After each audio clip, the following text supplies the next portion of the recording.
All right, if Lloyd's on, We're going. I'm out. Okay. Okay. All right. Thank y'all. I'm gonna cut off my video. All right. Good afternoon. Welcome to our last session in our Get Psyched with MTC event this week. So glad to have everyone here. I see we've got our panelist, Dr. Devin Waldrop is here. Jason Audette has joined us again from our noon session. We have Dr. Matthew Bronsted, so glad y'all are here, and Zane Bradley, and we may have some other folks joining us as well. We will get started in just a moment. I'm going to make sure we are set up with our co-host. We have a special co-host, one of our social and behavioral sciences student ambassadors today. And I want to make sure that we have included her. Her name is Haley. So give me just 1 second, y'all. All right, the wonders of Zoom and the need for flexibility and adaptation this semester. We continue that theme from our noon session today, but it was a wonderful session. So glad you all are here. We will go ahead and get started since we're at time, and hope to see some additional panelists and attendees join us at this separate link. So here we go. I want to, more than anything, thank you all, panelists, attendees, for being here. This is a fun event. It's a great opportunity to ask and get answers to questions about careers in psychology and to get some general career guidance as well. So we'll start with some brief introductions, and then we will jump right into the questions, because this is so much of what I know you want to hear, and so much of the fun of one of these events. So we will get right to it. All right. So we have with us today Zane Bradley, who is a senior visual communications student at the University of South Carolina. Her studies focus on intercultural communications, as she enjoys working creatively with people across different cultures. During her time at the University of South Carolina, she held a diverse number of jobs and internships that have reflected these interests. We're thrilled to have Zane here with us to bring a student and peer perspective for our students, especially those who are interested in transferring or returning to the University of South Carolina. We'll also have today joining us Anjali and Upadhyay, and she is an additional peer here. Will be here to offer additional peer and student perspective. She's currently a senior at the University of South Carolina, majoring in biology and minoring in psychology. And Anjali plans to pursue a PhD in clinical psychology in the near future. We will also have joining us today Dr. Diane Wood-Brown. She received her doctoral degree in clinical community psychology from the University of South Carolina, where she worked in the Intimate Partner Violence Prevention Research Lab. She's a psychologist at the U.S. Department of Veterans Affairs in Greenville, South Carolina, and she teaches psychology courses at the University of South Carolina. Dr. Wood-Brown enjoys hiking and playing tennis with her husband and 2 college-age daughters. We have with us here as well Dr. Devin Waldrop, who is a research specialist with broad career goals related to improving youth outcomes. Presently, Devin manages a University of South Carolina psychology lab that focuses on promoting healthy youth behaviors. Previously, Devin has worked as a school psychologist in Georgia and California public schools, conducted program evaluations for 2 national youth organizations, and taught at several colleges and universities, including MTC. We have Jason Audette, Mr. Jason Audette, rejoining us from our noon panel, who is a proud South Carolina native who possesses over a decade of combined experience in the social and behavioral sciences, to include teaching psychology, criminology, and sociology courses as an adjunct instructor with Coker University and Horry Georgetown Technical College. In addition to practitioner service in positions including special agent, criminal investigator, and currently inspector general, as well as serving as a board member on the International Association of Special Investigation Units, South Carolina's chapter board of directors. His education includes a BA degree in psychology, a master's degree in criminal justice, graduate studies towards a master's degree in psychology, and doctoral studies towards an education specialist degree. In addition to his certifications and designations, these include Certified Inspector General, Certified Fraud Specialist, Certified Economic Crime Forensic Examiner, Certified Cybercrime Investigator, Certified Insurance Fraud Investigator, and Associate Public Manager. Mr. Audette presently resides in the Columbia area with his wife, Kayla, of 7 years, and their 2 children, Charlotte and Camden. Woo! Dr. Shauna Cooper is also rejoining us from our noon panel today. Dr. Cooper is an associate professor in the Department of Psychology and Neuroscience, the director of the Strengths, Assets, and Resilience, the STAR Lab at the University of North Carolina at Chapel Hill, go Heels. She received her PhD in developmental psychology from the University of Michigan, and after 9 years as an assistant and associate professor at the Department of Psychology at the University of South Carolina, Dr. Cooper joined the University of North Carolina's developmental psychology area in 2017. Her research program examines cultural and contextual factors that contribute to positive youth development. And then last but not least, one of my former colleagues and grad school buddies, Dr. Matthew Bronsted, is a psychologist who has made a couple of career transitions into clinical research and pharmaceutical biostatistics and has experience in user experience testing and research as well. Wow. So we are so fortunate to have so many wonderful folks here with us today. I want to get started with your questions. I'm going to do one more quick check to see if my co-host Haley is here. And yes, she is. I want to make sure to introduce Haley, and then we'll get the show on the road with your fantastic questions. Please know, those of you who are here as participants, that you will not be able to use your video or audio functions, but we do want to hear from you. We're so glad you're here, and we want you to post to the chat. So please, if you have comments, but especially questions that you would like to add to the questions that Haley and I are going to post to our fantastic panelists today, please do that. We will take turns watching that chat and trying to incorporate as many of your questions as possible. So let's see, it looks like we've got Dr. Devin Waldrop now with us, Dr. Matthew Bronsted, Dr. Shauna Cooper's back with us, Mr. Jason Audette is back with us from the noon session, Haley is here, Dr. Diane Wood-Brown, Zane Bradley, Anjali, and Dr. Wood-Brown again, there we go. So I want to briefly introduce Haley McCullough. She is here as one of our social and behavioral sciences student ambassadors. And she's got some wonderful questions to share with our panelists, and we'll be helping co-host today. So I'm going to start the list, and then Haley and I will tag team it, but please, please, please share your questions in the chat. We want to hear from you and have some more fun. Those of you who rejoined us from the noon panel, there's more fun to be had and lots of great things to learn. So here we go. All righty, let's see. So many great questions. I'd love to start with you, Zane, and also Anjali. You know, from a student perspective, from a peer perspective, a lot of our participants want to know what is one of the most important things to know about career development that you think most students don't know? What's one of those great juicy tips that you can share that your fellow students might not be aware of but could benefit from? Zane or Anjali, you can feel free to start.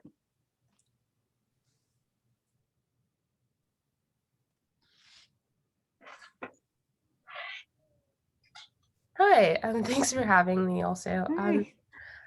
I would say I don't think it's something that like people don't know, but I think it's really important to emphasize networking, especially at such a big university like USC. It's really important to form those connections and communicate with people, because often all of the opportunities that I've had have come through like other people.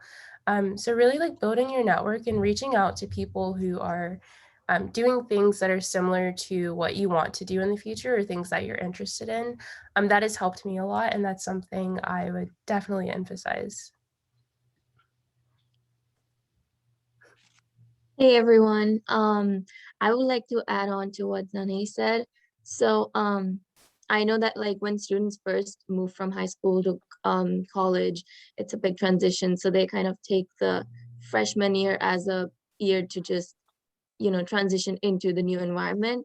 But I would say if it's not overwhelming, you can build more connections and meet your professors, your peers, or just getting involved in other things so that from sophomore year and onwards, you have a clear map of what you need to do in order to get where you want. That's fantastic advice. Thank you. What about for Zane and Anjali again, and then I promise we'll pull in some more of our panelists.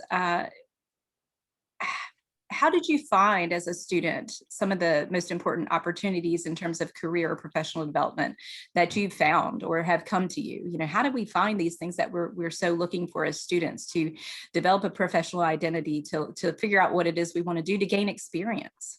What's been your personal experience? Yeah, so for me, just well, the way I got started with like networking, I guess, is talking to my professors. I actually started my degree in engineering and I switched over to visual communications. So once I switched, I realized that I really had to like find people who were doing things that I kind of wanted to do, especially since I switched so late. So I just networked with professors. That's how I found like my internship within the Education Abroad office at USC. I actually studied abroad, so I already knew like a few people in the office. And a recent internship I just did, it was a virtual one with a nonprofit in Argentina, actually. And I found that one through the Education Abroad office. So just talking to people, my advisors in each office, professors, even my peers, just talking to people and seeing like who they knew, reaching out to people on LinkedIn, just things like that. Just kind of just like asking everyone that was doing something that I was interested in, like, hi, like, could you explain more about your field to me? What would like, do you have any advice, honestly? Because I was just like looking for advice from everyone. So just like reaching out and just asking people to kind of like share their experiences with you. Excellent, wonderful. Anjali, would you like to add anything? Sure. So I would say two of my major like works that I did during my undergrad would be peer leader and research. So I got involved in the peer leader program through the university resources. So I would say definitely like students should make use of what the university is already providing to them. Just reach out to them and ask them how many things they can do and pick which one they're interested in, and they would definitely help them throughout it. And secondly, my research, I met my mentor like 2.5 years ago through a friend. And that's why connections are so important. Um, so yeah, and since then I've been working with her, and it's been a great time with my mentor, and I've learned a lot in my research. Fantastic. Thank you so much for this great student perspective. I would encourage those of you who are MTC or future MTC students to do exactly what Zane and Anjali are saying. Even at MTC, especially from the beginning, reach out to your instructors. We want to hear from you, and oftentimes we don't. There are lots of folks like the folks you see here who want to help. We want to connect you to someone that we know, and those weak ties that Anjali and Zane are pointing out are so important. You might not know that that opportunity is right there in front of you. You might not see it, posted somewhere and have this direct match, but you know somebody who might help you find those opportunities. And so it's so important to make those connections. And to go back real quick to a question we had that we didn't get to address in our last panel, for those of you who are self-proclaimed introverts, the word networking sounds terrible. It's anxiety provoking. Think of this as relationship building, and it's something that you can do. It might not be easy, but we can all get better at it. So keep that in mind. Lots of great words of wisdom. I want to get to Dr. Diane Wood-Brown, who's here with us for a portion of the session, but has folks to see today. So we would love to start with you next, Dr. Wood-Brown. Would you mind telling us what you did yesterday and how or what aspects of psychology are most important in your work? Wow, what I did yesterday and what aspects are most important in psychology. So the way that I think about what I do, I'm a psychologist at the VA in Greenville, South Carolina. And my job is so fascinating. I love my job. There are three different aspects to what I do. I do clinical work. I work with people individually to help them.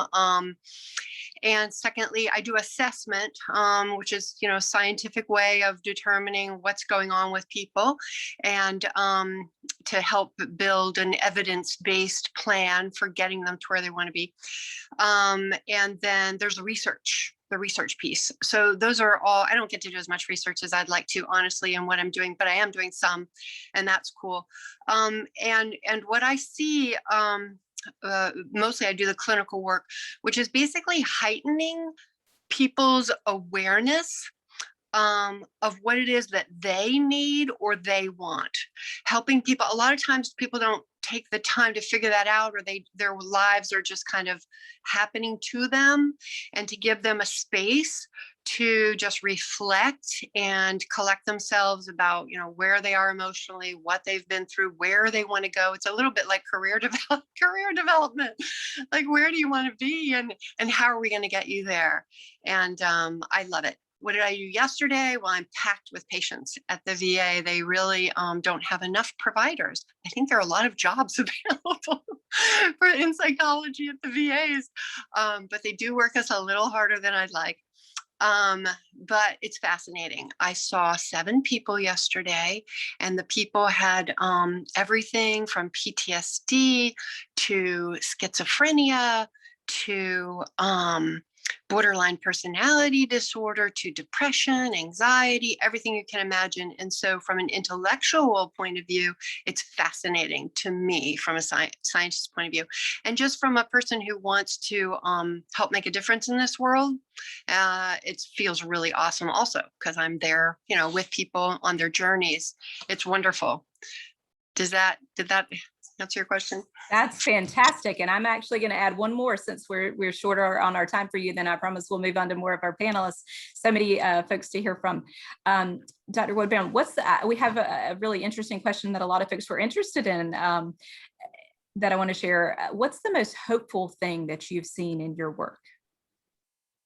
Oh, the most hopeful thing. I see hope every day, all day. It's pretty awesome. I was working with a fellow this morning who he didn't have the childhood or early life experiences that he would have liked to have. And so he ended up going down these paths that were not very helpful to him. And he's making connections. This happens all the time.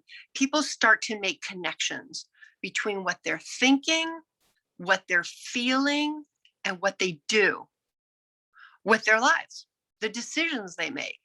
And every time people make these, they have these aha moments like, oh, and also, and this person also was thinking about, I keep telling myself this thing, or I keep thinking this thing. And actually, why am I doing that? Because it's not even true. I mean, there's a modicum of truth in almost anything you can think of.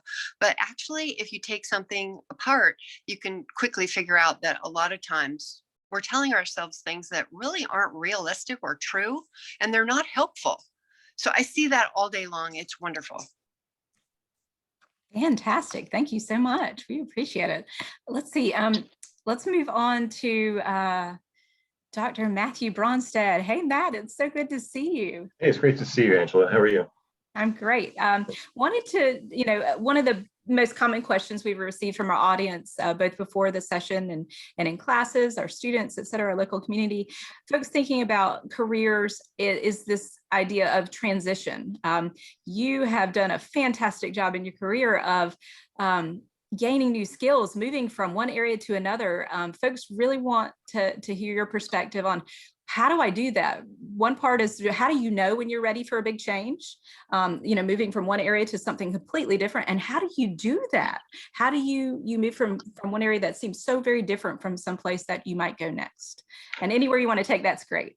Okay.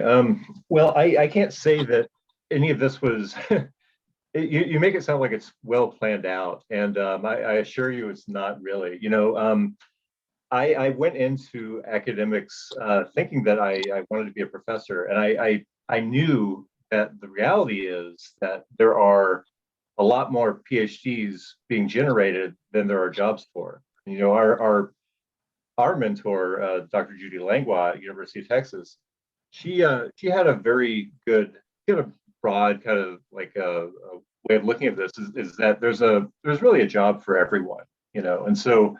And I think that's true, but after kind of like realizing that, maybe my pie in the sky dreams wouldn't come true, I was already thinking about what can I do if I'm not a professor. And so I had begun while I was in grad school, kind of taking more courses in things that I knew would be valuable later on and that interested me, that I thought I was good at. And that happened to be a lot of statistics, experimental design.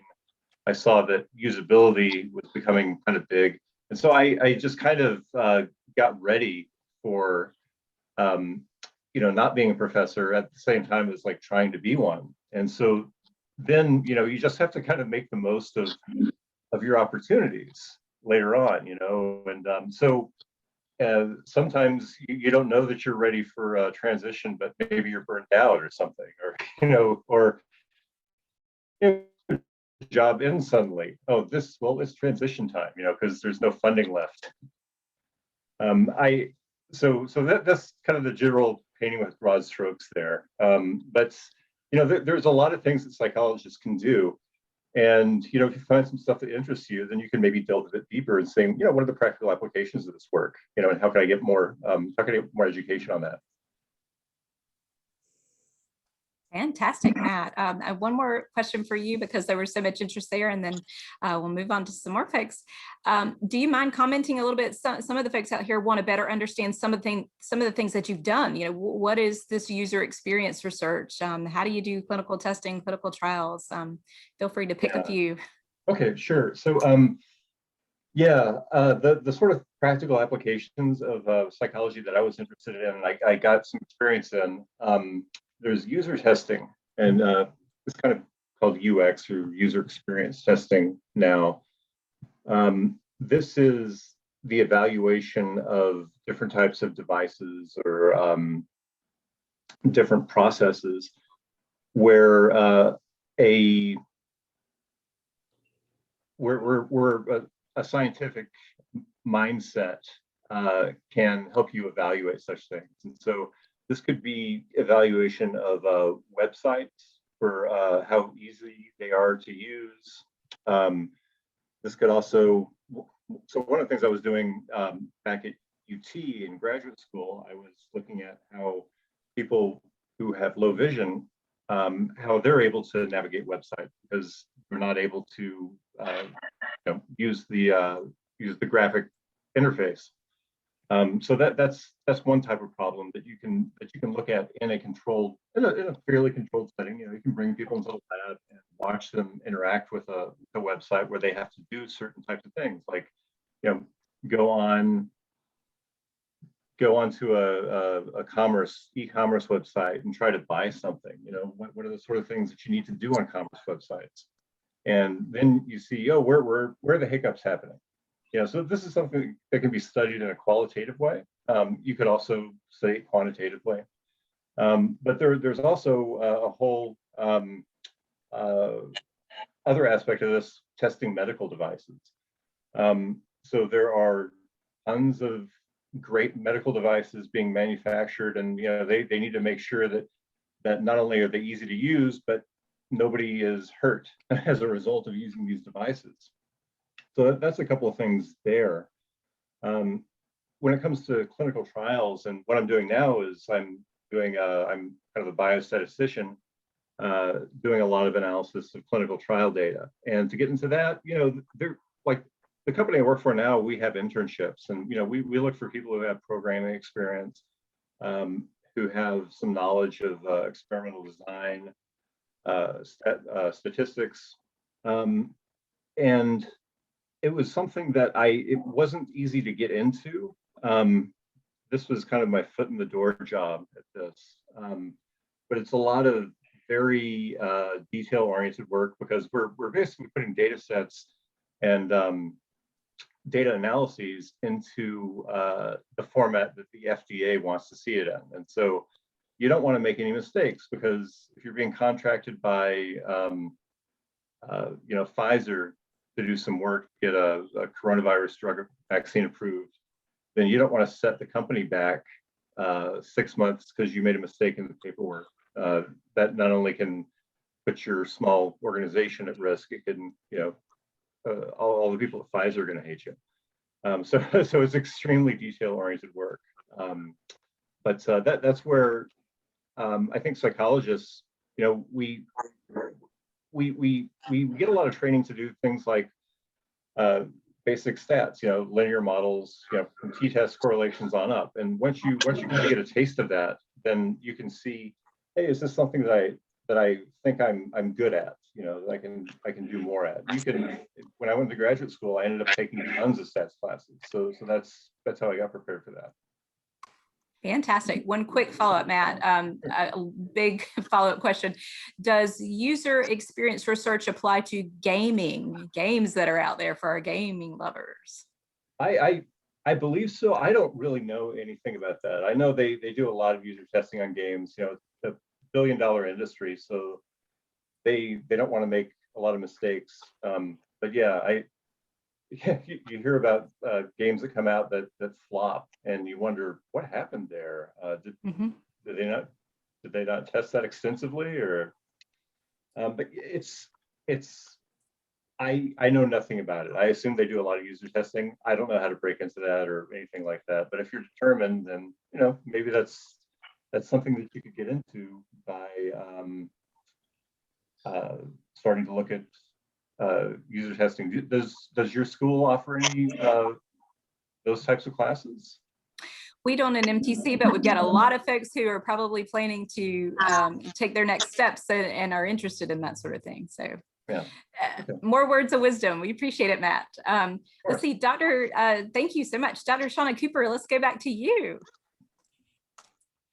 Do you mind telling us a little bit about what you do? And folks would love to know of something that you know from your research, from your expertise and experience that that you think everybody else should know, something important that we should all be aware of. So I do in a quick sentence is that I look for ways that families, schools, and communities can better promote positive outcomes for children, and understanding the context in which children will thrive, families will thrive, and however we define thriving. So not just by the the ones that we get all the time, but what are the ways in which we define thriving? So the second part of the question is, I think I just forgot it.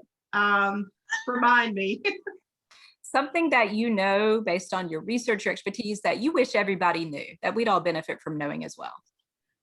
So I'm going to channel my mother. So I will say this is that we battle back and forth. As a psychologist in a very traditional university, I will send papers all the time. And my mom will say, you know what?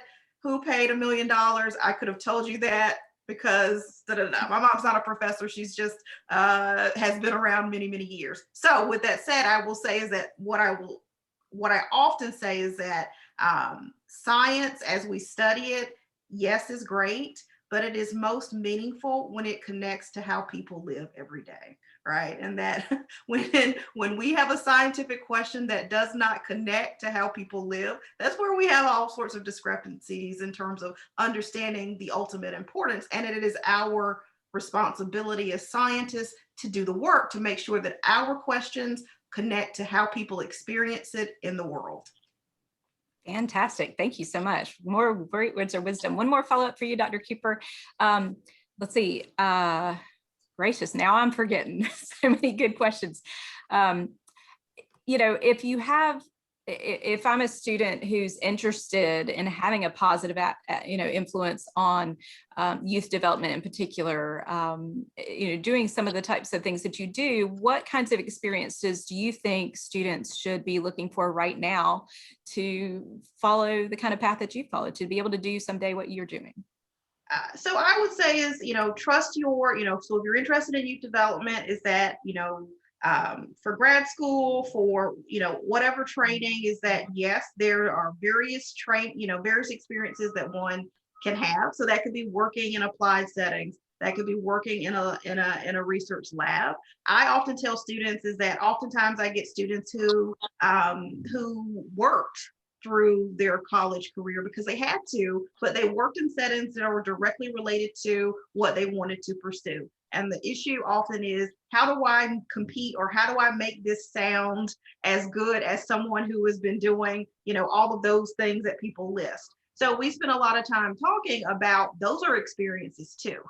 And that, it's not that your experiences are less than. In many ways, those experiences can augment your application. It's really around how you talk about it and how you frame it. And so I often tell, young people is that undercount or underestimate the things that you think are not the traditional definitions of experience, because you get a lot of, people who have been working, they're all, when I am interviewing undergrads, both non-traditional and traditional, I look for people at the end of the day who can troubleshoot, who can get the work done, who, don't always have to ask me for answers, they find answers. And often those are students who come from who are working, who are in more non-traditional settings. So I do say is that don't underestimate your what you bring to the table. The goal is to sell it.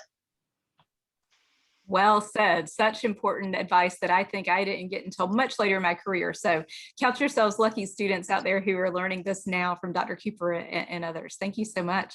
Let's see. There's a Gracious. question in the chat Oh, for yeah, go ahead, Haley, please. Shauna Cooper. It says, I have a question. I understand what Dr. Shauna Cooper does, but what is the term for that type of psychology? What type of psychologist are you? Just so that I have a grasp of the different types of psychology and which field I might want to get into. Very quickly, so someone already answered it, but I'm a developmental psychologist. I was also a faculty in the clinical community area for many years, and that's because I do work as a developmental psychologist that is very applied, right? And that is my goal at the end of the day. So there are various areas of psychology, community psychology, everyone, clinical is, more popular, IO psychology from the first panel, social psychology. I often say is don't get confused by the areas. Be concerned about what the ultimate goal is. And so if you want to practice, if you want to work in applied settings, clinical or counseling degrees may be best. Developmental, I don't personally practice. And this is also a decision that when I was going to grad school is that I started off wanting to be a clinical psychologist. And truthfully, I have a hard time escaping my day-to-day like emotions of the work that I do. And so it's really hard for me to disconnect. And that was a big decision for me not being a clinical psychologist, because that work, those experiences sit with me a lot. So all that to say is that there are various areas of psychology, some that allow you to practice, some that may be more research focused. But the research focused ones are, as long as you get the skills and expertise and maintain an applied lens, you can also do that work. Excellent. Thank you so much. Let's see, Dr. Devin Waldrop, we go to you next. Hey, how are you, Yes. Devin? Can you hear me? Yes, great. Perfect. We can hear you. Good to see you. On that note, to follow up on what Dr. Cooper said, what are some of the most important skills that you think are important for success in the work that you do? And what kind of impact does the work that you do have in the world? If you want to kind of get into a little bit of what you do for us. Sure. That'd be great.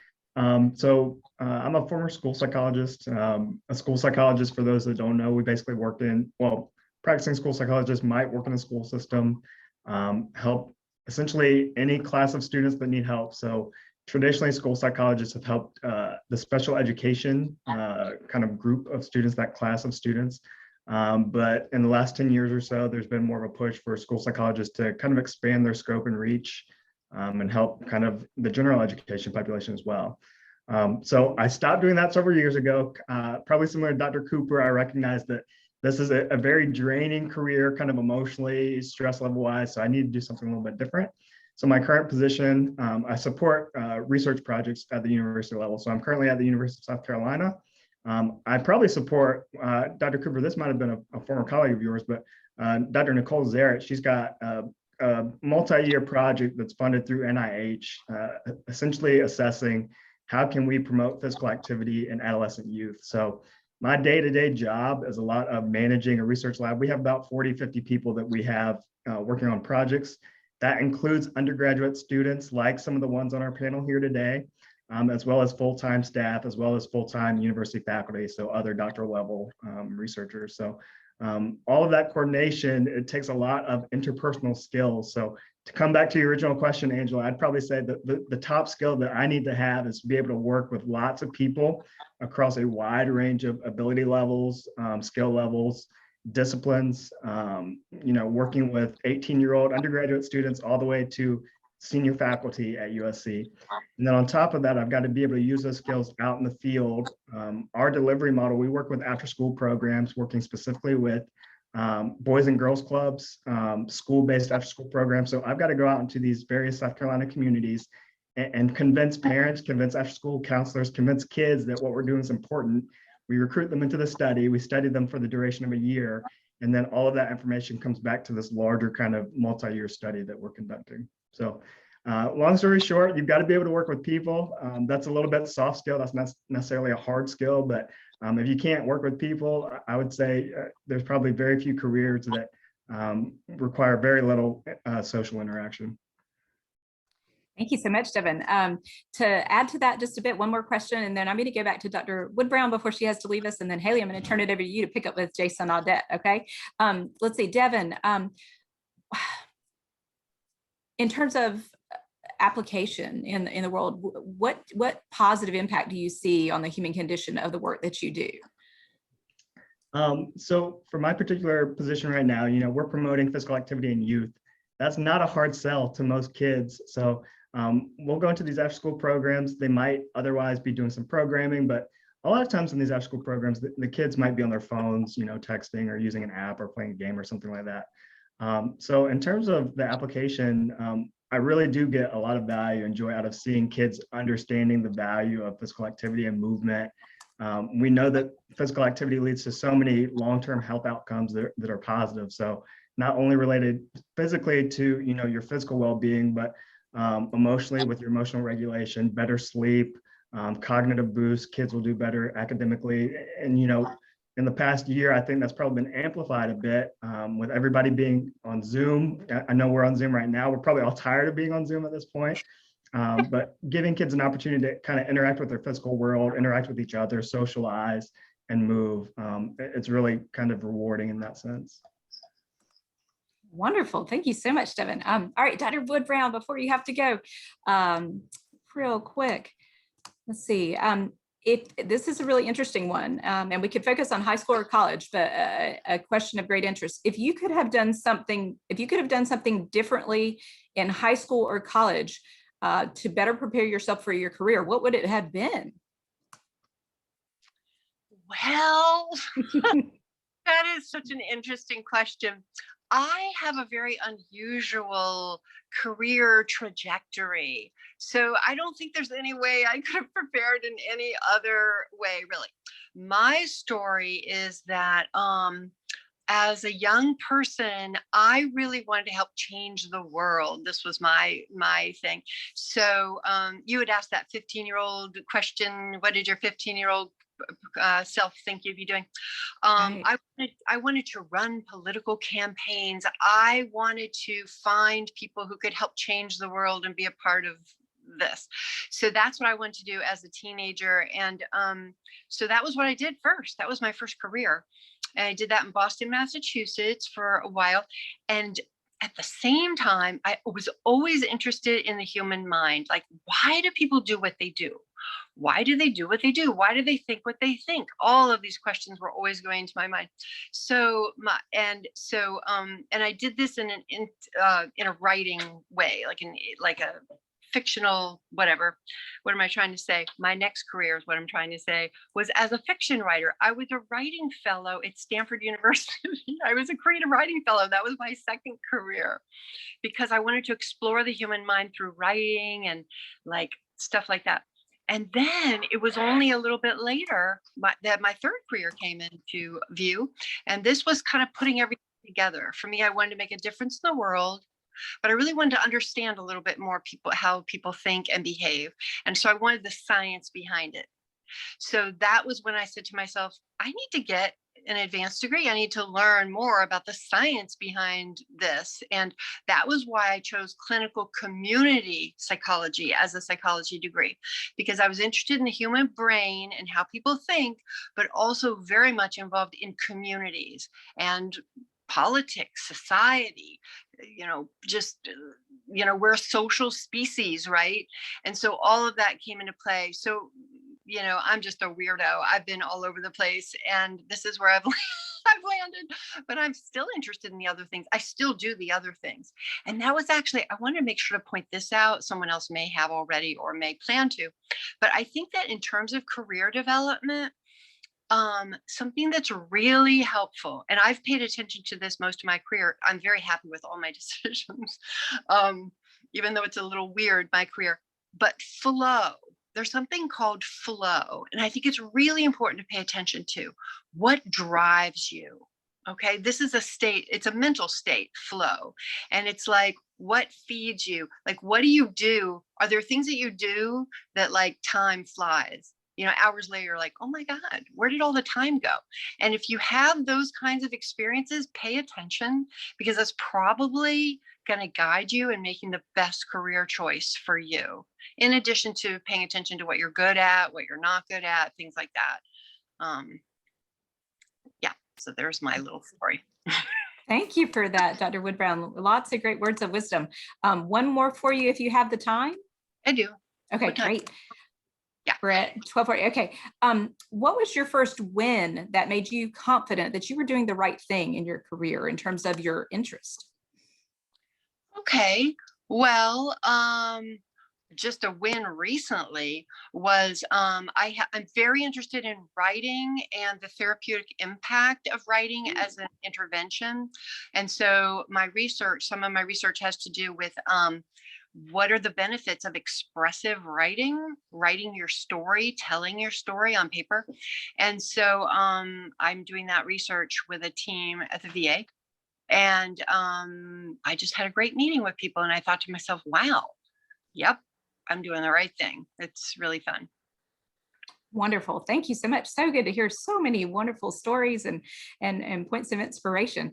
I am going to, let's see, stop here briefly and fix that first question that you pointed me to, Dr. Wood-Brown. We got to do it in the first panel. You've already covered it for yours, but we'll do this really quick with all the panelists, and then I'm going to turn things over to Haley to pick up with Mr. Jason Audette, and I will monitor the chat to bring in more of your questions. So here's what we did at the beginning of the first panel that I'd like to do real quick. Some of you have done it, some have not, but it's sort of a fun question to pause with real quick before we transition. So Dr. Bronsted, Dr. Cooper, Mr. Audette, Dr. Waldrop, Zane, Anjali, what did your 15-year-old self think you would be doing right now? What did your 15-year-old self think you would be doing right now? Let's start with Matt. I wanted to be flying planes. So yeah, I think he'd be very disappointed, but I don't know, I'm not. It seems kind of silly now, but I was 13 when Top Gun came out, and that was that did it for me. I was all in until I discovered that I didn't want to go into the military. So psychology sounded better. My dad was in the Army, and he hated it so much he would not have let me go in to the Navy or Air Force or anything like that. So anyway, that's me. Excellent. Thank you. Dr. Cooper, your 15-year-old self. So similar, so the first panel, so the career version is it wanted to either be a lawyer, or a psychiatrist. What was really underlying that is that, I wanted to be in a place to advocate for children and our families. And frankly, we talk a lot about how families negatively impact communities, negatively impact children, schools negatively impact children, which are important questions, but also the other questions are, what are the ways that those things can help build up children and lead to positive outcomes? And we don't spend enough time, at least my 15-year-old self, I was the only child, so all I had to do, my time was to think and by myself. So those questions were things that my 15-year-old self thought about, but really to advocate for children and families and to really shed light on the ways that families and communities can uplift children.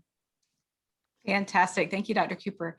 I don't want to leave you out. Haley, what did your 15-year-old self think you were going to be doing right now? My 15-year-old self wanted to be a vet. I liked animals more than people, so I thought being a vet would be fun, but then I wanted more excitement in a career, so I'm going into forensic psychology instead. Excellent. So on that note, Mr. Audette, what about your 15-year-old self? What did you think you'd be doing? So like I talked about in the panel this morning, I was one that actually had an interest early on and continued to stay focused towards it and just didn't lose interest. I talked about this morning that I still like the current generation of my generation when novels and film adaptations of series like the Silence of the Lambs, the Dr. Hannibal Lecter series, and the Alex Cross series, who is a forensic psychologist that becomes a detective, later an FBI agent, and so on. I had the detective dress up set as a boy, and went around and made sure my parents knew of violations that I noted in my little hand pad notebook that I detected that things that need to be done, or that I noticed may have been some indicators, some red flags of deception around our house. But no, I just growing up, continue with the interest as many students are familiar with. If you didn't catch on to my background, grew up as a Batman field. For those who kind of know more about Batman and from the comics, DC Comics stands for Detective Comics, and Batman was known as a notable alias of his was the world's greatest detective. So just kind of following suit with everything. Criminal Minds, a series that continued for a while, started in the early 2000s, and was when I was going up through school again.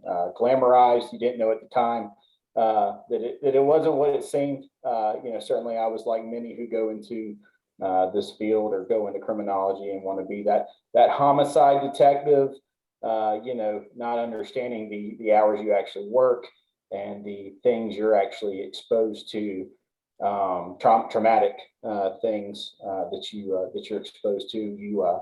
It's not everything tied up neatly with a bow within 48 hours like the shows make it seem, to include not just the investigation, but on to all the way to adjudication through the court process and everything on top of it.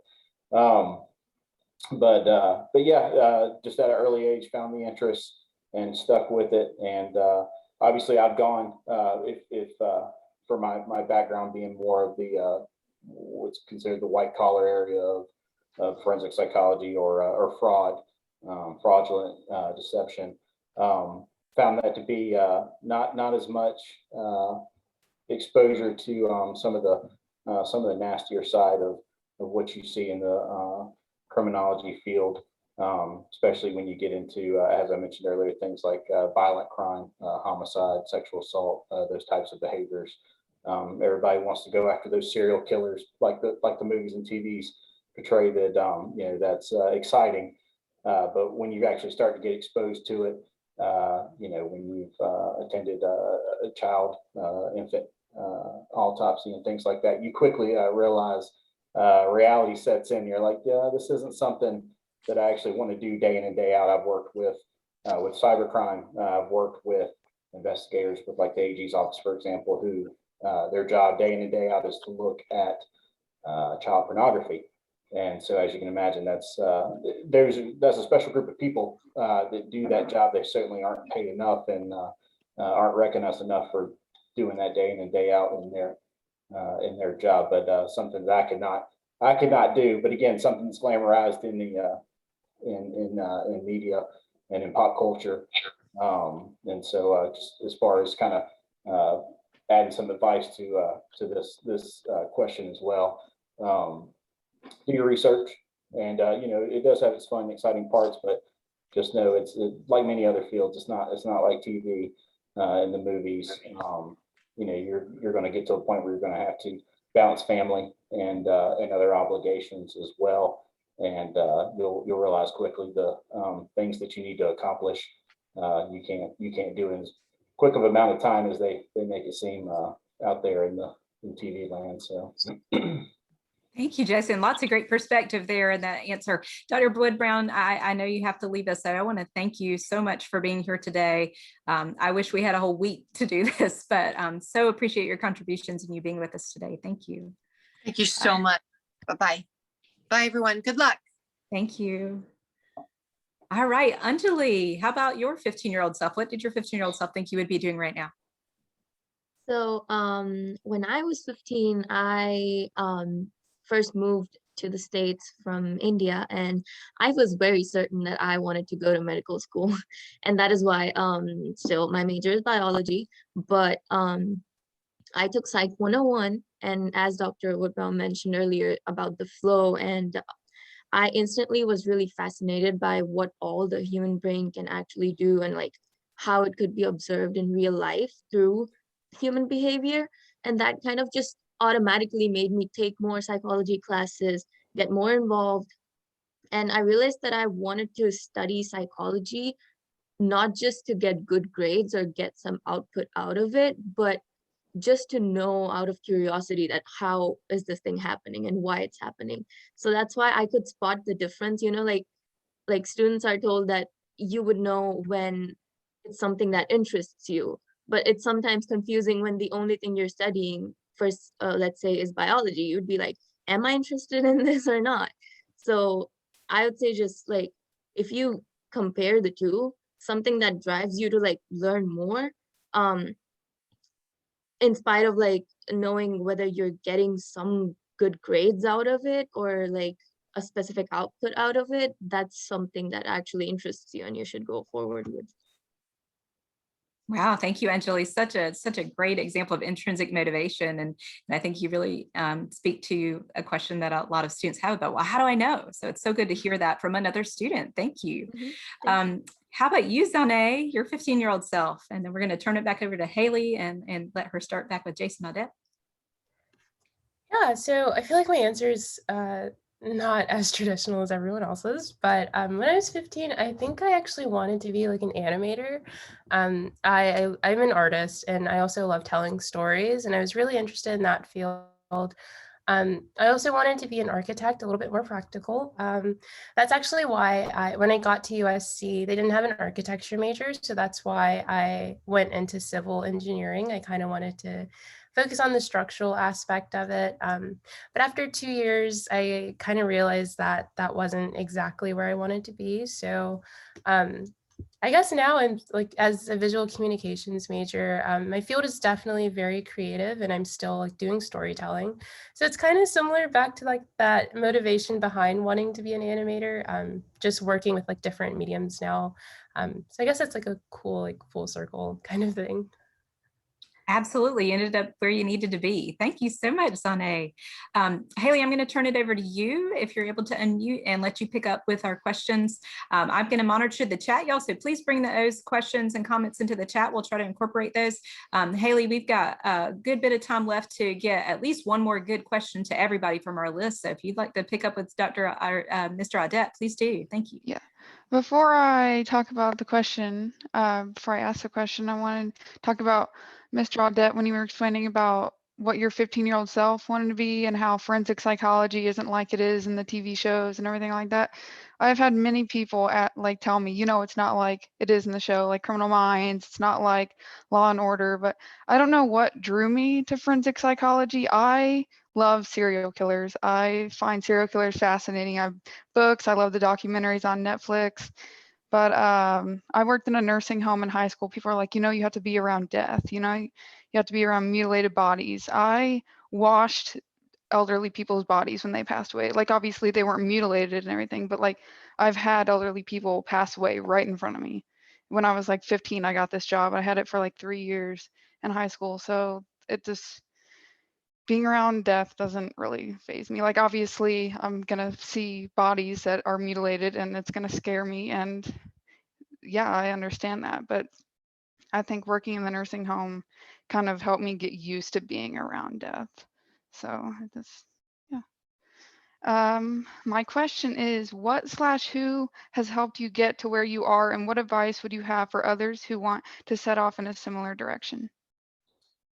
So I have had a great support system throughout my life, my childhood, my education, and my career. I've had a great parental support system and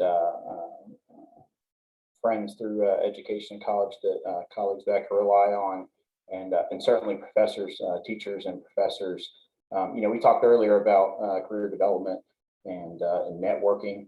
I can't piggyback on that more and emphasize that more to say you've got to talk and be in communication with your professors, colleagues, anybody you can stay in touch with, because you'll find out the likelihood that you'll come back around to those people that you've interacted with in the past. If you have built those solid bridges, and the more solid bridges you can build, and the less you can burn if you can help it, you're going to need those people throughout your career to rely back on. You'll notice, if you haven't already, depending on your what you've done or what your plans are for continuing education, getting into higher levels of education, doctoral programs, when you're looking to get a certain job or a certain internship or a certain certification, all of those, if not, or most of them, if not all of them, you'll see that they ask for recommendation forms, or some kind of letter from people that have either worked with you, or more so they like to see it from people that have supervised you in some capacity, either supervised you in your academic career, like so a teacher or professor, or a supervisor out there in the practitioner arena. You want to do your best to impress and to stay in good relations with all those people, because networking, you'll hear the saying, if you haven't already, it's not always what you know, it's definitely who you know, and that has a lot to do with if you can impress those people that you work with and you work for, and keep those people to where you can ask for those recommendations, or that they offer, that they're so impressive, they'll offer to do recommendations for you for anything you're interested in pursuing. I certainly encourage that, and definitely recommend it. Going back kind of quickly to what you were talking about as far as your interest in forensic psychology, and so there's certainly people that are out there that do these jobs as far as in the violent crime and deal with death and things like that, and do it well. And that's just it. They can stomach those things that you talk about, whether it be the exposure to death, or seeing it, all the senses, seeing it, smelling it, you name it. You find out quick. I think I brought up autopsies earlier. When you take someone into an autopsy, you find out really quick if they're going to be able to handle that line of work going forward. It's one thing, you see photos, you see video and things of it, but when you're actually exposed to all your senses, or exposed to death, or you talk to a victim, that's lost someone close to them, and you're a compassionate person, and you really take to heart what they've lost. It takes a toll on you, especially if you can empathize with them, and so that's great. That's great that you already have that mindset, and you'll probably be one of those ones that will be able to further in the interest. I just like to bring it up because a lot of people, like I mentioned, they think they're going to be able to handle the exposure, but like I said, things like autopsies, they'll figure out quick once they get in there. When they got to leave the room, that they might not want to keep in that career path or that research interest. So.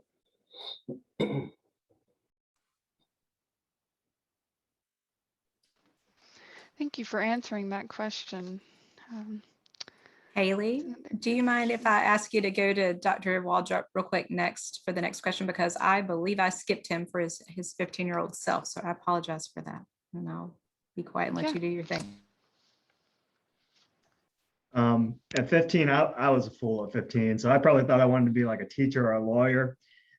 Probably a large function of that is just not knowing a whole lot about all the careers that are out there. So I think probably one theme we've heard today across this panel is I think everybody's probably in a position that they didn't envision themselves being in. And I think several people have probably reinvented themselves or invented themselves in ways that maybe they didn't expect. So one thing I would say to any students that would be listening to this today is certainly work toward a specific goal. Just understand that, those goals might change as you kind of gain more and more experience and exposure in your field. And there's so many careers out there that you probably don't even realize exist.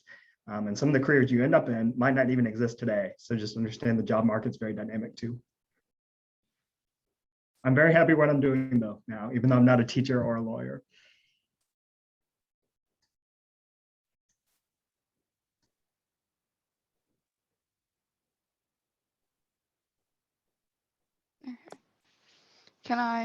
Am I allowed to ask questions now? Awesome. Okay, thank you for answering that. I don't think any of us expected to be where we are today, especially now with this pandemic.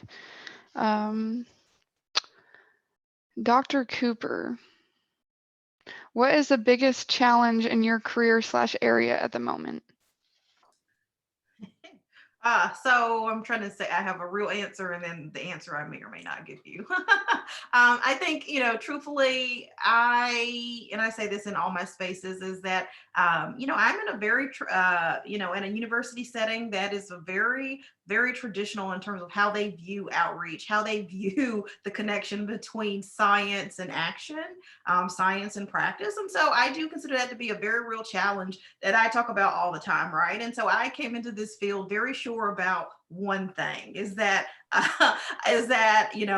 yes, I want to be, at the time I'm not even sure I wanted to be a professor in the way that I am now, but I wanted to be a professor that at the end of the day remembers that yes, we can talk about data, we can talk about studies, but that we're talking about people, right? And so that once you lose that ability to talk about these happenings as people, is that you lose a part of your, I think one of the things that makes psychology relevant for the broader space. And so I'm, truthfully in spaces where people forget that these are people embedded in communities. And I mean, I'm not shy, so I often will be very direct about not just sort of this vision of science, but a vision of science that's connected to ultimately, if we're interested in changing the world and leaving it a better place than we have found it, is that there are a couple of things that need to fall into place. So those are some challenges. Also, is just that I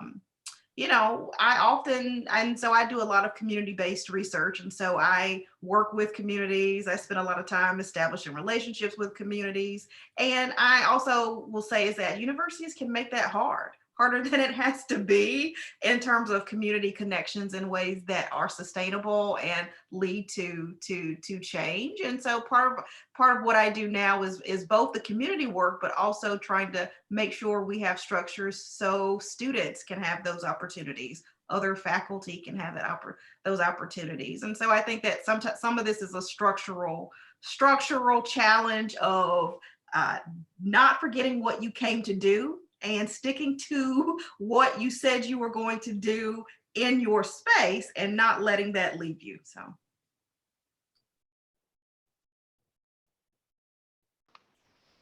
Thank you for answering that. My next question is for Devin Waldrop. What career mistake has given you the biggest lesson? Geez, I'm not sure I'm ready to answer that one. Career mistake. So I'm grateful for the time that I've spent doing other things that have led me to this point. So some of the jobs I've taken, specifically, I'll speak probably most specifically of school psychology. I think the work that school psychologists working in public schools do is fantastic. I think is needed and necessary. They really advocate for the neediest students in school systems.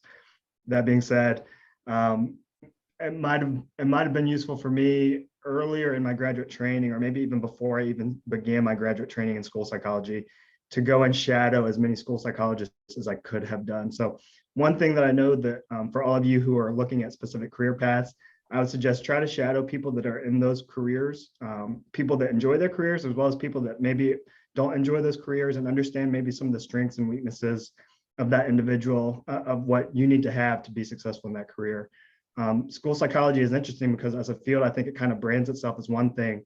And then in practice, it can be something a little bit different, but there's no way to know that until you do it. So I would say my mistake would be not necessarily that it was a mistake, because I got great training in school psychology. I picked up a lot of skills that I otherwise wouldn't have had an opportunity to pick up. But really do your homework as you kind of pursue a specific career path, and understand that it's okay if, you know, you need to change off of that or find something related that's not necessarily that might be a better fit. I'm gonna make a comment about school psychologists. I'm from a small town, like 1,000 people. So I graduated with 40 students. We didn't have a school psychologist. I didn't even know what that was after I left my small town. We had a counselor who didn't really counsel. So that was about it. If I wanted resources, I went to the community college that I went to close to my small town. So I had no idea what a school psychologist was until I left my small town. And Haley, that's a great kind of observation here. So in the practice of school psychology and school systems, oftentimes they are understaffed. So what we were trained to do in our training, it might be broader than what we're asked to do in practice because there's not enough of us. And I know that it might have been Dr. Woodbrown was speaking about this earlier, but related to clinicians, there's a shortage, it sounds like maybe in the VA systems as well. There's job openings, but certainly the job market can make it such that people are kind of overworked because there's not enough people qualified to do the work. There was some questions in the chat. I'm not sure who they were directed to, but one question was, what efforts outside of academic and networking have contributed to being prepared for your position now? I believe that was to Devin. Sorry, Haley, can you repeat that question one more time? I'm sorry. What efforts outside of academic and networking have contributed to being prepared for your position now? So we probably haven't talked about this as a panel yet, but I try to lead, you know, as best I can, kind of a life with some good work-life balance. So I do pursue hobbies and interests outside of my career. And sometimes those hobbies and interests actually come up and are meaningful in your career. So I'll give you two examples. Outside of my job within, you know, the realm of psychology, I coach a sports team. I coach the men's ultimate frisbee team at the University of South Carolina. And then on top of that, I also do some video editing. It was just a side hobby that I picked up, I don't know, 20 years ago, 10, 20 years ago, just something I enjoy doing.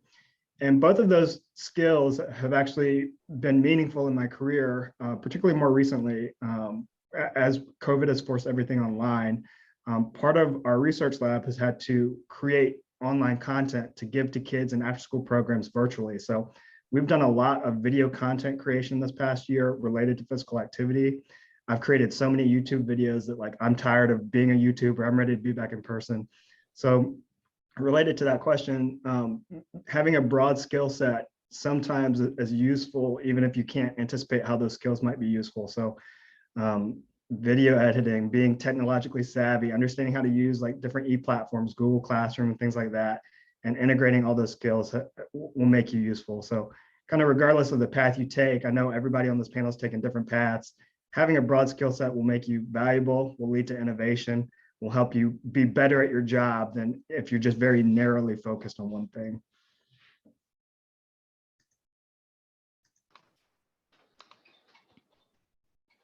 Okay, this next question is for Matthew. How do you deal with the stressful parts of your job? Just in general? Yeah. I think it's important to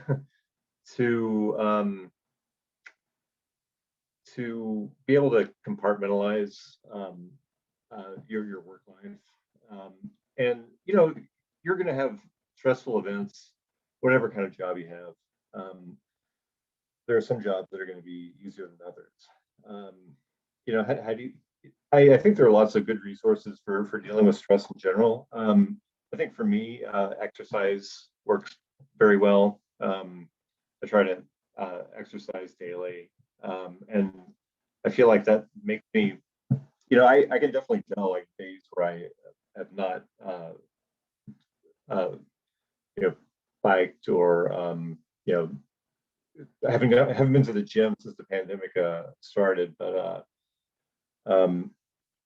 I think also just being able to make sure that you're dealing with people equitably is very important to kind of spread around good karma. so that, later on, most of the stress is probably coming from stuff, interpersonal situations anyway. So making sure that you're dealing with people in a fair and equitable manner, and giving as much as you take from others, both is going to make you happier and contribute positively to your workplace situation. Another question I have is, did you have a role model or mentor, and how did you find this person? Oh, is this for me? Yes. Okay. I've had a lot of great role models and mentors throughout my life.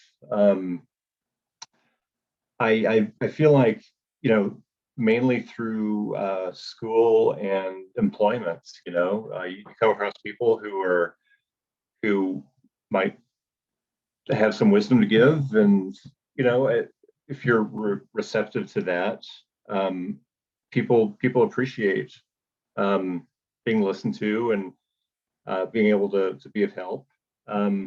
Some of my greatest mentors I found through university, like Angela, Dr. Griffin, and I had a great mentor, Dr. Judy Langlois, and she made it part of her job, really. She had a course on academic issues and was it academic issues and academic psychology or something like that? It was, it was a class that was based on a lot of practical job type issues, or issues in academia, like balancing your time, dealing with others, dealing with politics. So I think, mentors can come from almost any place, and just, you can also be a mentor yourself. Like Devin mentioned, coaching ultimate frisbee. I think, this we see a lot of cruelty in the world, but also there's a lot of positivity that we can contribute to by helping others. So hope that answers the question. It does. Mrs. Griffin is actually my mentor, and she's trying to push me to reach out and find people in the forensic psychology degree to talk to. But yeah, she's my mentor. She's my first mentor. So, okay, this question is for Jason. Where'd my question go? I lost it just a minute. Okay, what do you like best about your job, and what do you like least about your job?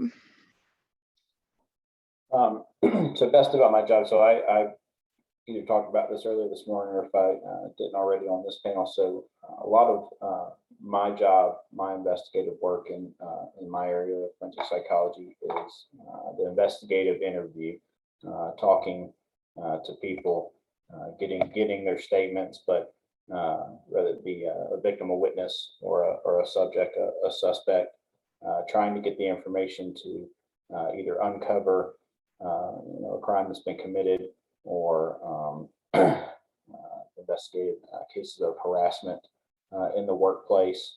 And so I enjoy talking to people. I try to make it as conversational as possible, and that's actually what's recommended. Training classes for police officers, for investigators. They want you to treat it like a psychiatric interview, or you play a therapist, essentially. You play the role of a therapist. You try to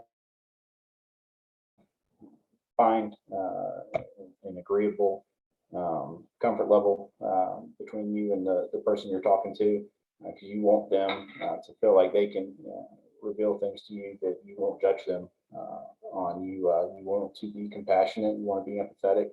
You want to use rationalization. The things that people do when they commit crimes, or when they engage in wrongdoing and unethical conduct, are things that we can all reason why they've done it. And so it can be easy to talk through those things with someone. Oh, okay, you've got family issues, you've got kids, you're struggling as a state employee. You're unfairly treated. You're not recognized enough, whether it be in compensation or you haven't been promoted. That makes sense why you did this. Why you had to take things in your own hands, and obviously there may have been some revenge behind this as well. There's a lot of factors that you can talk through. Someone that may have taken that wrong path, and it goes back to original sin. It's human nature. Temptation's there, and so all those things you can talk to someone about, and you'll find quickly that they want to reveal that they have that feeling of guilt. Goes back to psychology, that conscience. Freud, you can look at the ego, the id, and the superego. All those things play a role in my area of forensic psychology that we use to our advantage in our interviewing techniques and our other investigative methods.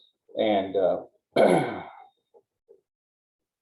to remember the actual question, because I'll go off on a tangent based on everything else we've talked about. Did I answer what you were asking? Yeah, did you talk about your least favorite part of your job? Oh, and so least favorite, you'll find out, and a lot of the other panelists have talked about this, you'll have to be adaptive between your interest now and what you'll end up doing. You will see, I'm one that believes that, there is a path for all of us, and, you'll go through several doors and have to make changes in your life. There'll be dream jobs you think that you'll be heartbroken that you may not have gotten, or things you thought you would have loved to do. I talked earlier about everybody, wants to be that homicide detective and chase after serial killers, or, be the criminal profiler, but you go in there, you go in a crime scene, you see, what's on the floor and on the walls and everywhere, and, the things you see and the hours you work, and then, you realize later that you have an opportunity to work in an office 8 to 5, have your weekends and holidays off, and do most of your work on the computer and interact with people in the office, and have more of that lifestyle where you can spend time with your family and your children or your friends, and do those things outside of work to create that work-life balance, have hobbies and things like that. So as far as what I like least about my job, there's really nothing other than, work's work. It's called work for a reason. Certainly, at least I would rather be on a beach than working in an office all the time. And but every day is different for me. You'll learn that there's people you work with and you work for. Again, personalities coming into play. You'll have to be adaptive, and you'll have to learn to work with people and work for people that you may not always agree on things about. So just something to keep in mind. I guess that was the least thing, is just over the years, I've thought about that through my career, just being able to understand where people come from, and as far as their point of views and perspectives on life, and just to be adaptive to really all things that you can. Thank you for answering that. There's Angelique sent something in the chat. Are there any recommendations on what you would like to see in students to admit them for PhD programs? What would you make them stand out? Or yeah, what would you make them stand out? All right, my bad. Was that directed towards Jason, Angelique, or who was that directed? Just for any of the professors. Oh, okay. I mean, I could go ahead and answer. So we just finished our admissions cycle. And so for my clinical students, I like to see that they, have a set of experiences that will at least give some indication that they will be both good clinicians, but also be good in their training as a scientist. And so, and actually I do that for every student, regardless if they're clinical or not, because I think that those are skills that are important. I like students also, and so we do this in my research lab every year, is that students who are undergrads, we do a CV resume so that it is formatted so that it's ready to go. And so sometimes students, those are things that not everyone may know how to do, but that again, if we think about networks, those are things that my students don't often ask. So the reason I do it this way is because students wouldn't ask because they didn't want, they felt like that was something that they had to figure out. So for me, I look for students who are both good students and good grades, also have, good communication skills. And the blurb that I tell my students when I'm interviewing is that I like to see students who have a vision for themselves, not who come in and want to be me or do exactly what I do. That's not what they're here to do. They're here to be their best self. And so, not everyone views it in that way. I think about the core skills that will allow a student to realize, what their contribution will be. So I have students that are professors, former students that are professors. I have former students that work in VAs, that are, in applied settings. And at the end of the day, whatever your gut tells you about where you need to be, my role as a professor is to train you for that space. But that there are some core skills that are helpful, but that at the end of the day, if you can commit to the training and you're willing to learn and to grow and accept feedback. I don't play the game of, where you went to school and prestige, because I've been in enough of those spaces to know that that's not always a given in terms of what that means for quality. I look for who people are, what you've done, and we can take care of the rest in our lab.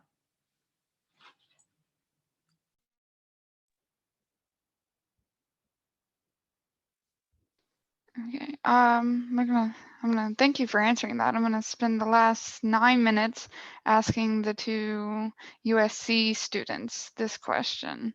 If you could have done something differently in high school / college, what would it have been?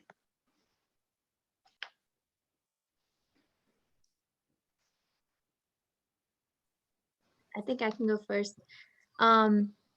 So during high school, I was actually quite antisocial and I did not talk to anyone. And that kind of, I think that took away a lot of opportunities from me that could have been there if I made those connections, if I talked to people, if I talked to my professors. I was just scared, not scared, but underconfident, I think. Um, since I just moved to a new country and it was a totally new setting for me. But definitely I would have been more social, because that again helps in getting more opportunities, not only be limited to the sources that you have a direct contact to, like you can know people who again know others that can give you some idea of where you can work and what you can do. Yeah, that's all. That is something I wish I would have done in high school too, was be more social and ask people. But I didn't have much confidence, so I stayed to myself in high school. For me, I think I would say in high school, probably just researching more career paths and fields I could go into. I think I was so narrowly focused on architecture and engineering. I'm a first gen student, so that had a really big effect on what careers I wanted to pursue. I was kind of thinking oh, I need to go into something where I could make a lot of money and things like that. And so I didn't really take the time to explore other field options. And even my freshman year at USC, I didn't really take the time to explore other options either. So I think it worked out well for me in the end, but I wish I would have started with just expanding my horizons and just kind of like seeing what other fields were out there based on things that I had already liked to do. So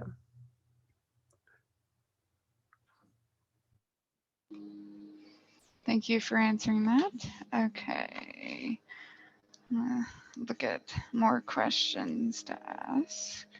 Haley, do you mind if I jump in? Yeah.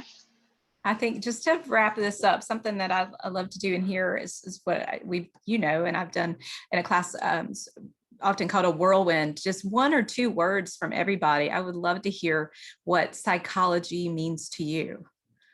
I'm going to say growth, and I'll let just whoever wants to jump in, our panelists jump in.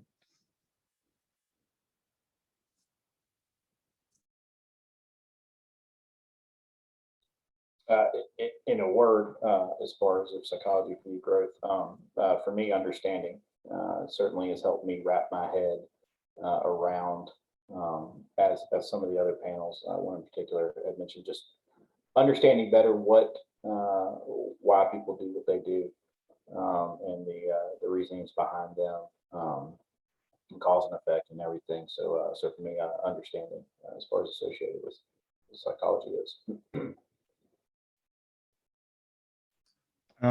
I'll say benevolence. I think psychology, you probably heard today, it's quite a broad field. There's lots of related fields, public health, hard sciences, etc. But it can do a lot of good in this world. So if you're the type of student that wants to make the world a little bit better, there's probably some type of path for you within that realm of psychology.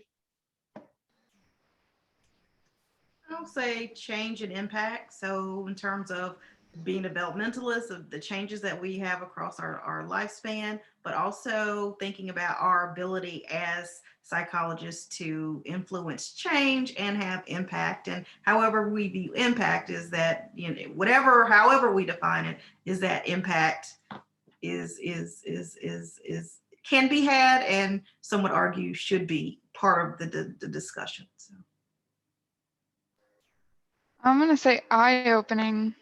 My word. I took my first psychology class senior year, and I was like, wow, I look at people and I just say they're people, but really, like, I never think about the way they talk, the way they act.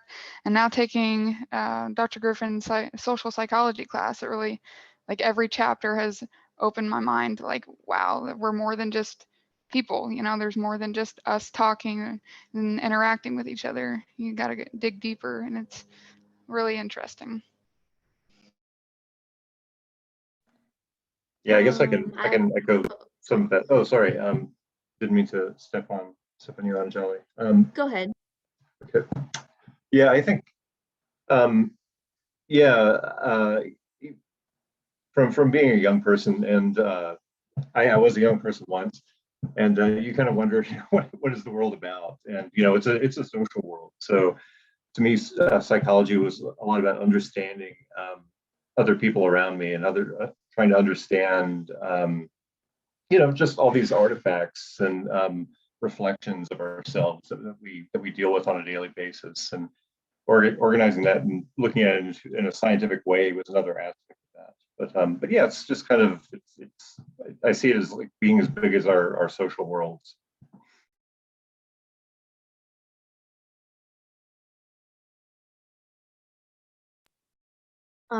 When I think of psychology, the first thing that comes to my head is emotions, because there are so many so many mental illnesses, and in general also, like, psychology, it has a huge role of emotions and how a person is feeling, which shows in their behavior and how they respond to things, how they perceive things. So I would say emotions.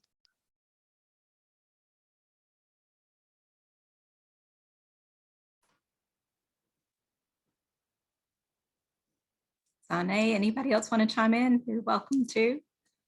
We've got Holly, Lloyd, Larry on.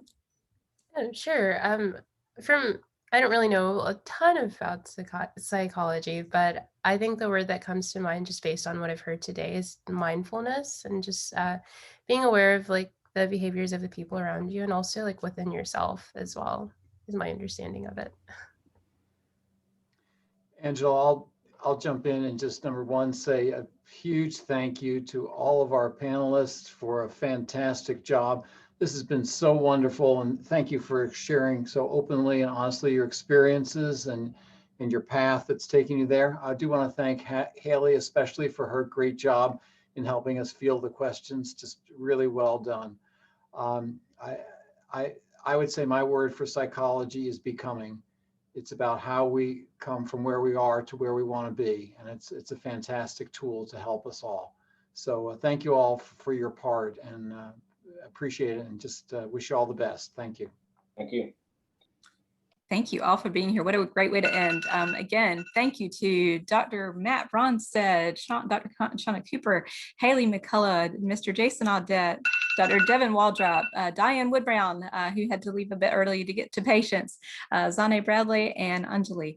I'm so thankful for your time. This has meant more than you probably know to our students and our audience, and folks will be able to watch this recording. Thank you so much for being here. This has been such a valuable, meaningful experience, and hope you have a wonderful day. Thank you again.